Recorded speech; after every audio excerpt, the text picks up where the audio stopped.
Welcome back. This week it's going to be all about youth in Western Province Cricket Association. The youth weeks are coming up and we thought it would be apt to find out exactly what these youth weeks are about and exactly how they contribute to the development of cricketers going forward as well. And for that reason, we've brought in the chairman of youth cricket, Mr. Fezile Ngagula. Welcome from the Clubhouse and thank you for joining us. Thanks, Thanks for having me in this program. Now, first of all, I've given the whole sort of intro about how important youth cricket is, and obviously it's an important week as well from a youth cricketer's perspective. Can you tell us a bit more exactly, what youth cricket entails in Western Province cricket? From my side, I must first take this opportunity by thanking you for inviting us as youth cricket to be part of the program like this one, because as our province, we strongly believe that we've got a strong youth with a lot of activities that are taking place. As a youth, we make sure that we develop our youngsters from our Western Province so that in return those players can be able to play for CSA and they can feature into our premier leagues and clubs, so that at the end of the day we can make sure that we've got a strong side that is taking place. We're building for the future. That is our future. That is why we make sure that we make each and every effort to make sure that all the structures are in place, everything that we want, we push for it, so that at the end of the day we can make sure that at the end we've got a strong side. Now, I don't want to put you on the spot, Fezile, but it's probably something that the viewers out there are also, have top of the mind, and it's something that's going around not only in cricket, but in sport in general in South Africa. You're talking about building the pipeline and obviously making sure that Cricket South Africa is strong. How are you dealing with the issue of transformation in cricket? Because that is sort of the buzzword at the moment going around. Everyone's talking about it and how it affects different groups. So from a youth cricket perspective, they always speak about, and I think the sports minister also mentioned it not too long ago, and on a couple of occasions he said that you can't transform the sport from the top down, you need to transform it from the bottom up at grassroots level. So how does youth cricket at Western Province sort of buy into that vision? We're looking into that seriously, as we strongly feel that the base is the key. So we make sure that the schools, supporting the schools, to make sure that they play cricket. All the schools that wants to play cricket are getting a support, so that at the end of the day, when we select the sides, we must have enough pool so that we can be able to bring in players of different colors. As long as the schools needs to be supported, clubs also needs to be supported, because some of the youth, we might find them, they are in the schools that are not offering cricket. So Western Province and the youth, every meeting, it is in the agenda that we must make sure that at least we push for transformation, so that at the end of the day, we don't scratch our heads in terms of where do we go. But as long as we build the base, and even in the squads, when they are being selected, you select them on merit, but they are all the groups that are in the team. It is very important for me to make sure that we push for transformation.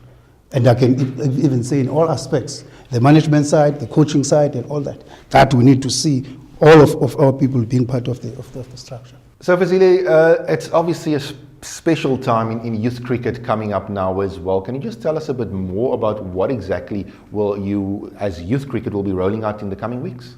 The weeks coming, most of our teams are leaving. They're going to play their respective tournaments. Everybody I can see, whilst I was busy keeping them, they're ready to go and play the other franchises or provinces. And as a province, they always, as I always say, they want to beat us, because I must say, we are the province. We are coming up with good boys that at the end of the day are going to make us proud. As much as we're not concentrating into the winning, but we'd love to see our province progressing in terms of the development of our players, and the winning also is vital to me, especially with the under-19s and all the stuff. Seeing our players making the CSA calls in schools and all that to us is a plus, because at the end of the day, we can see that our pipeline is working well going forward. Clinton, how involved are you as the amateur side of things involved in the whole structure of the youth cricket? I can only be so much involved as Faiz allows me to be involved as chairperson. No, but a good point taken, because it's very important that the operational side of things, which is the office and Carmela in her position as youth coordinator together with the committee, that policy is created and the operational side of things are working to ensure that, we're looking about transformation, that those type of people, that we ensure that all the transformation criteria are met. Access to opportunities important with our circuit programs, also within our league fixtures. So those are the type of things that we ensure, together with the committee, that's in place, that it happens. Yes, we do understand we have we've got 20,000 plus kids playing youth cricket, so it's very important that we try and reach out further to everyone in the Western Cape, because at the moment we're running around 380 schools playing cricket, which is quite a big number. And out of that 380 schools, and this is the point I'm going to come back to Fezile, is with 380 schools currently playing cricket, you've got provincial teams selected, A teams in all age groups, B teams. Then we also reached out now to invitation groupings. How important is that invitation grouping that adds value towards our province structure? What is important is that, Clint, as you understand that it's for the opportunities. As you have quietly saying that, rightfully, there are a lot of boys that are not getting opportunities. I strongly feel that we need to create that pool of players so that we can be able to develop them, so that we never know, in future, they might come out as good players. We can't leave them behind. Let's give them a chance to play so that they can be taken into one of the teams, which to me, I think is a good thing to do. Now, you've mentioned about the additional teams and those. Now, the A and B teams goes to the national weeks.